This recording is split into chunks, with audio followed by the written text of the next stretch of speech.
Senator Deacon, Ontario. Thank you, Mr. Speaker. Honourable Senators, I rise today to speak to Bill C-93, an act to provide no-cost expedited record suspensions for simple possession of cannabis. Let me begin, however, by saying I'm starting to enjoy this tradition. For me, there's no surer sign that summer is around the corner than Senator Dean compelling us to pass legislation dealing with cannabis. And colleagues, like last time, it is his thorough and well-reasoned arguments that are bringing me around in my thinking. Though I voted in favour of C-45, I started off with a great deal of apprehension. Of the many hats I've worn in my pre-Senate life, two of the most important were that of an educational leader and a coach of young people from playground to podium. Of the groups who should not be touching cannabis, students and athletes ranked pretty high on my list.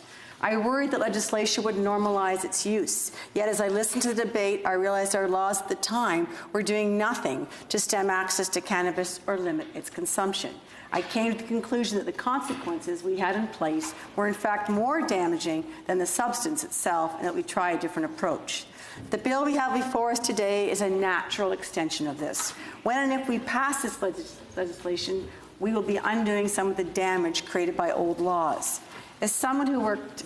I'm sorry, Senator Deacon, I apologize for having to interrupt you, but it's now 6 p.m. and pursuant to Rule 3-3 sub 1, I'm required to leave the chair unless there is agreement that we not see the clock. Is it agreed that we not see the clock, honourable senators? Agreed. Agreed? Agreed. Senator Deacon.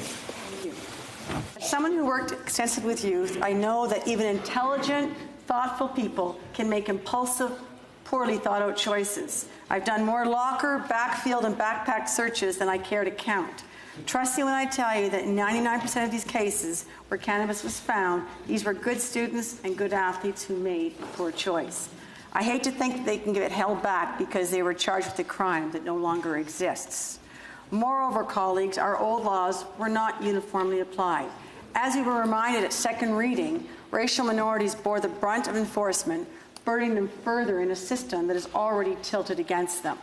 I won't repeat all of what my colleagues said, but let me remind you that at least some of what researchers have found. One study showed that between 2015 and 2017, Indigenous people in Regina were nearly 9 times more likely to get arrested for possession than white people. In Toronto, black people with no criminal convictions were 3 times more likely to be arrested for possession. And that, colleagues, is why initially I didn't think this legislation went far enough. I thought we ought to go further to provide for record expungement instead. As we know, a pardon doesn't necessarily wipe the slate clean.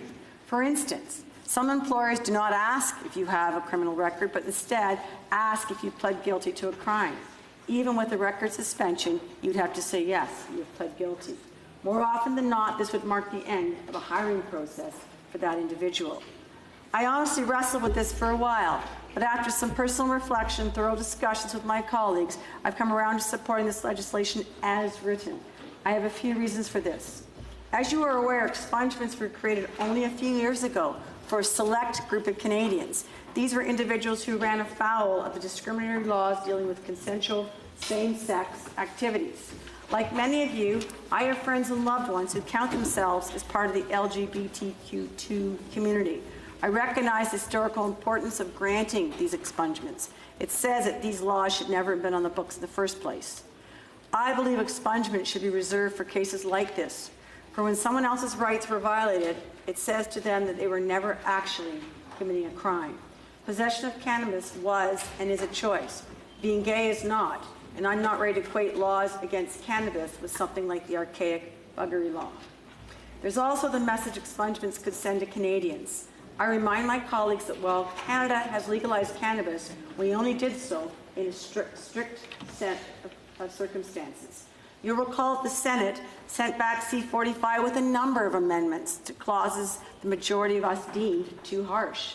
The government rejected them. For instance, under current law, an 18-year-old could face up to 14 years in jail for passing a joint to their friend beside them who is 17, even if they are only months apart in age. I believe a headliner reading "Pot convictions expunged" could send the wrong message. that our current laws are more permissive than they actually are. There are still many ways to get a record for a cannabis offense, even today, and Canadians, all Canadians, must be mindful of this.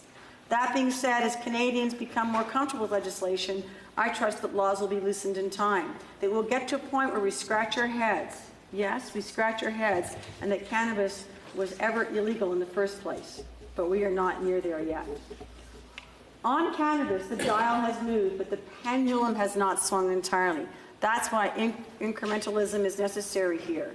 As Senator Deacon, the other Deacon, so aptly put it in second reading, perfection is the enemy of progress, and this bill captures that sentiment. I also note that while the government is only offering pardons, it is aiming to expedite the process in this case. The legislation would do away with both the application fee and the 5 to 10 year waiting period typically required for a pardon. At committee, the minister said that the parole board is looking to simplify the process further, to perform outreach via social media and other mediums to make Canadians aware that this is there for them and to get them started in the process. That's not to say that I'm thrilled with how the government approached this, though. We only received this legislation a few weeks ago, and as I mentioned at the outset, we're running out of days in this session. Were it not for the tireless efforts of the bill's sponsor and the Legal Affairs Committee, we might not even have it here at third reading today. With more time and more thought, we could have had a chance to possibly add and improve this bill, to make sure that the process of applying for a pardon was as seamless as possible. Perhaps there's even more middle ground between a pardon and an expungement that we could have explored. But I'm afraid an amendment at this stage would kill the bill, and I'd rather see Canadians be provided with at least some kind of advance to clean up their past and move forward with their lives. So, colleagues, today, in the interest of its speedy passage, I'll stop here. It is my intention to vote in favour of the bill before us, and I encourage you to do so as well. Thank you.